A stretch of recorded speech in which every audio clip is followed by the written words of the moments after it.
Hi everyone, welcome back to my channel and a very warm welcome if you're new. Today we're tackling a project that should have been done a very long time ago. If you follow me on Instagram, you may know that I was part of an autumn collab last November. I had a lot of fun and made some great friends, but I never finished my doll. I kind of fell out of love with the concept I had for her at the time, and so I'm fashionably late. It's long past autumn here in South Africa at this point, but what do you say we finish this collab today? The Autumn Court collab was hosted by the wonderful Vanderroll Craft on Instagram. The idea for the collab was an autumnal masquerade ball, and the only requirements were that we keep our dolls masked, autumn themed, and wearing formal attire. Since I'm so late, I started thinking of a character who perhaps got distracted with other things, and ended up missing the ball entirely. This idea of losing time got me thinking about the White Rabbit from Alice in Wonderland, and eventually, this is what I came up with. I'm going to make a little autumnal cottagecore bunny. I imagine she started working on her mask for the ball and completely lost track of time because she just loves crafting so much and loses herself in it sometimes. If you're fond of watching doll tubers, you'll likely have recognized this bunny by now. I'm going to attempt my very first BJD and use the Dollightful bunny for this project. This is the Moonlight Jewel variant, but printed in the same size as the one Enchanterium did. A lot of amazing doll artists have given their unique spin on these bunnies already, and I've had the printed parts in my stock box for almost a year now, waiting for the right time to join in on the fun. Well, today is the day. Let's hop off to the work table. There are a lot of firsts for me in this video, one of which is making Inset Eyes. I tried drawing circles by hand, but gave up eventually, and printed a few different circles to work with. I think these are about 1.5 centimeters wide. Then I used some watercolor pencils to draw the irises. I'm going for a dark, warm brown. Once I've cut them out, I put a drop of UV resin in the third biggest eye mold I have. This will become the dome in front of the iris. I also tap it a few times so the air bubbles will come up to the surface, before placing the mold under my UV light until they're cured. I added a few sparkles, and I'm adding another drop of clear resin before placing the iris I drew in the middle of the mold. To make the whites of the eyes, I'm mixing some white acrylic paint into the resin. Then I can pour that into the molds and let it cure again. However, I didn't like how the sparkles made the eyes look, so I made another pair. Those didn't feel dark enough, so I finally made a third pair that I was happy with. Now that those are done, I can work on her body. I'm going to start off by combining these two pieces. The top half of her body is very thin and cracks kind of easily, so I feel like she'll be sturdier with just one torso piece, like the original Dollightful bunny had. Before I do that though, I'm drilling through the lower half of her torso and inserting a wire. This is for attaching her head later. I cut it to the right length and secure it with some epoxy glue. I then use that same glue to attach the upper half of her body to the lower half. Once that's cured, I can sand all the pieces until everything is nice and smooth. Before I paint her, I'm going to glue these tiny magnets to her head and head cap. The holes were a tad too small, so I widened them before using epoxy glue to set everything in place. Now it can click shut like this. Not super flush, but I think it's good enough. Now we can paint her. At first, I sprayed the bunny with this metallic fawn color, thinking the shine would be pretty for a ball. But she came out looking like a copper statue, so I used this beige color by Tamiya, which was also not right, but gave her a lovely smooth surface. In the end though, I used my airbrush and painted her off camera, so now I have this.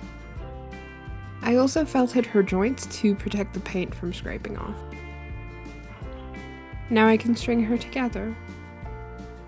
I used a thicker elastic for her head, which loops around the wire we inserted in her torso earlier and catches around a big jump ring in her head.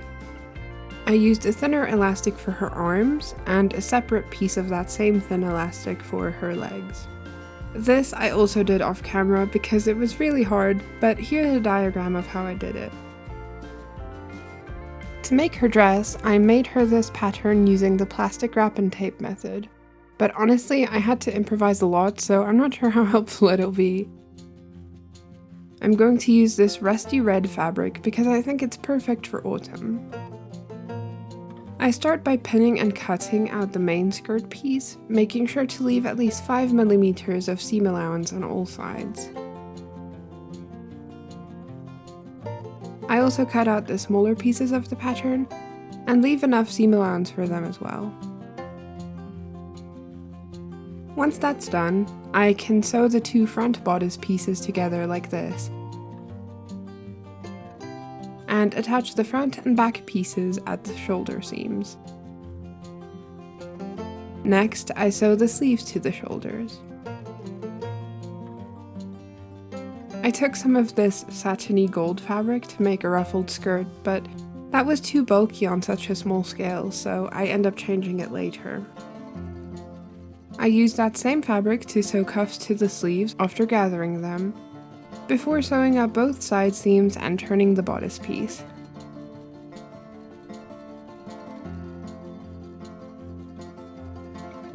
After that, I can sew the skirt to the bodice and we have a nearly finished dress. I added a zipper in the back, so now we can replace that bulky underskirt. I ended up just sewing a little panel of fabric to the skirt to give the illusion of an underskirt without adding any extra bulk. I tried it on the bunny to see how it fits, and I think it looks really sweet. I started to sew some golden leaf patterns on the dress, but this thread was too yellow and too thick, so I redid it off camera and got this. I also added 2 sparkly gems for her buttons. To make her bow, I just folded a pretty ribbon like this, gathered it in the middle, and added another piece of ribbon around that. Her corset was probably the easiest since I just cut a piece of faux leather and added thread for lacing. After that, I hemmed this little piece I cut for her apron. For the rest of the apron, I sewed 4 thin white ribbons to the top corners of it, and then ruffled some green fabric to sew to the underside of the apron for decoration. I also added some Velcro to the top as a closure.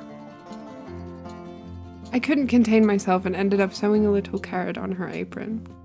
Carrots grow in the autumn, right? Now we can wrap her up to protect the paint job and start on her accessories. I mixed some red, yellow, and black foam clay to get a tan color, which I wanted to make her hat out of, but I wasn't happy with how it looked. So I ended up using this old doll hat, which once belonged to a Felicity Wishes doll, and cut out a hole for her ears. It's a little big, but I think that kind of just adds to the cuteness. I used the remaining brown foam clay to make some accessories for her hat and basket. And no autumn bunny girl can go to a masquerade ball without a mask, right? So I used some more foam clay to make her a leaf-shaped mask.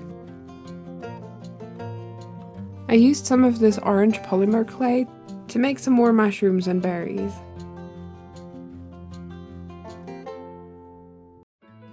While I was busy with that, I also mixed a light tan color of polymer clay, which I then rolled into a sausage to put in my extruder. This pushes out a little ribbon of clay, which I wanted to use to make a basket, but I hated it, so I tried it again with a different stencil to make little clay spaghetti strings instead. I first made a flat clay disc to act as a base for the basket, and twirled 2 of the spaghetti strands together like this. This cord can then be wrapped around the base and on top of itself to form the sides of the basket. For the handle, I wrapped another string of clay around a piece of wire, which I could then gently smush into the sides of the basket. And there we go! Once baked, the clay becomes like a hard plastic which can then be painted and decorated. I also made this little stopwatch. Before we can move on to painting these bad boys though, I'm going to prep some fabric to make leaves. I take scraps of red and orange fabric and lay them out on a plastic sheet. Then I put a generous amount of white glue onto the fabric and work it into the fibers using a paintbrush. I saw this method on Dollightful's channel a few times and this seemed like a good time to try it out. Once that dries, we can paint everything. To paint her mask, I'm using acrylic paint in a rusty orange color. This helps protect against any moisture and so that it looks more like a leaf. I also paint the pumpkins and her other little bits and bobs. The leaves are a lot of fun because they look so silly after just getting painted, but once you cut them out they look so good. The painting stage took me quite a while, but here's what everything looks like after shading and adding details. Off camera, I made her a little stool from clay which I painted to look more like wood. I also painted her watch gold. I snipped a piece of this yellow plastic chain and used a gold jump ring to attach it to the watch.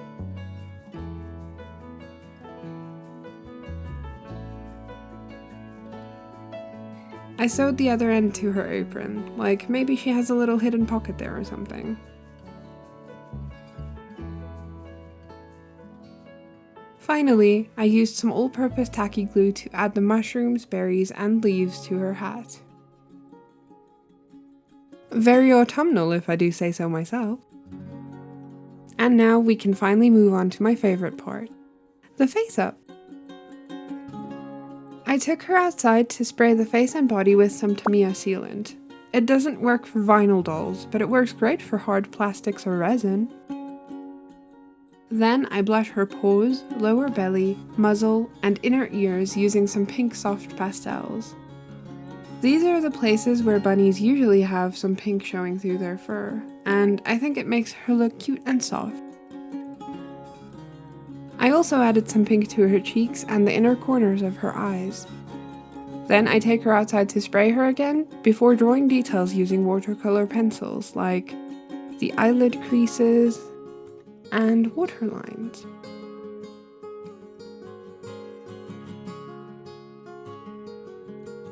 I also add some black to act as eyeliner. I correct any mistakes I made with a kneaded eraser. Once I've drawn her face details, I can use them as guidelines to paint her with acrylic. I used a darker fawn color for her nose, and a dotting tool to add some cute blobby eyebrows.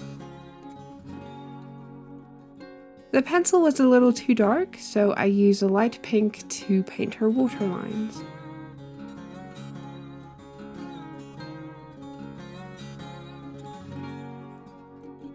Once dry, she looks like this. To finish it off, I used some UV resin to add shine to her nose and waterlines. Now we can add her lashes! I cut some human false lashes to the right length, and mix a 2-part epoxy glue to attach them. Once it's mixed, I use a toothpick to smear it onto her upper lash line, and add her lashes carefully with a pair of tweezers. Oh, these lashes just bring her face to life, don't they? So, we have the finished bunny, her dress, her corset, her bow, her hat, her mask, this little basket of goodies,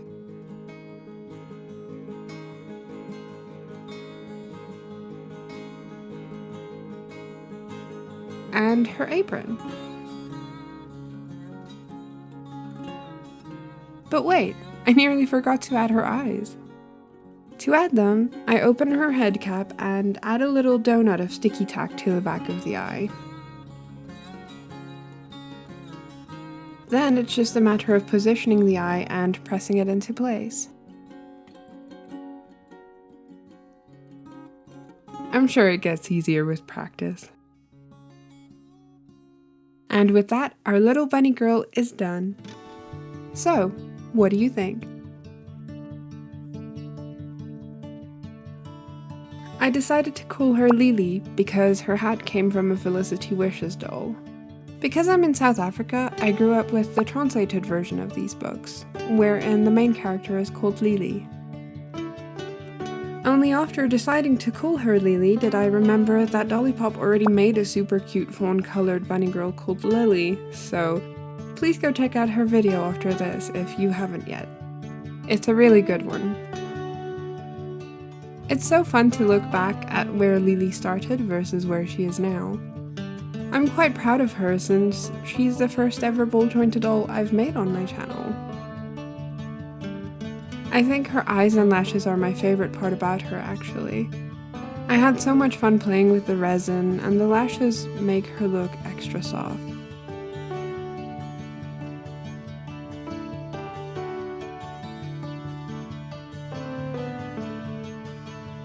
I really like her bowl look too, but I think her sewing outfit is my favorite. It has such cozy vibes, you know?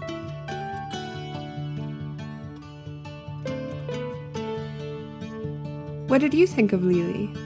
Which part of her was your favorite? Let me know in the comments down below.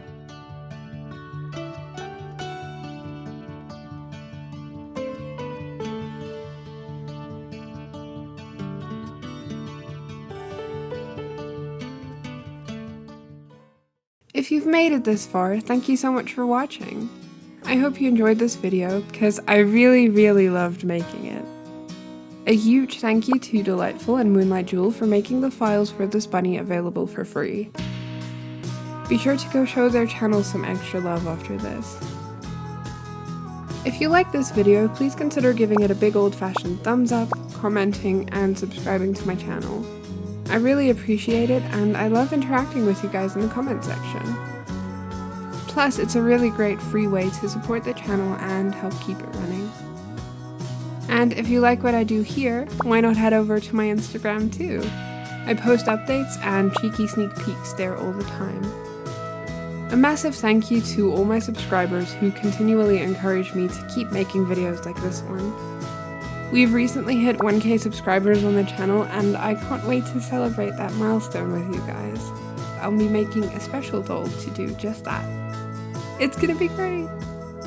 So if you don't want to miss that when it comes out, boop that subscribe button, stick around, and as always, stay golden.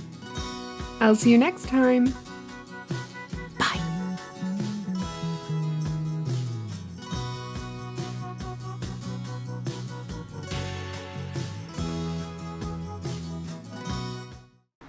How do people do this? I don't know how people do this.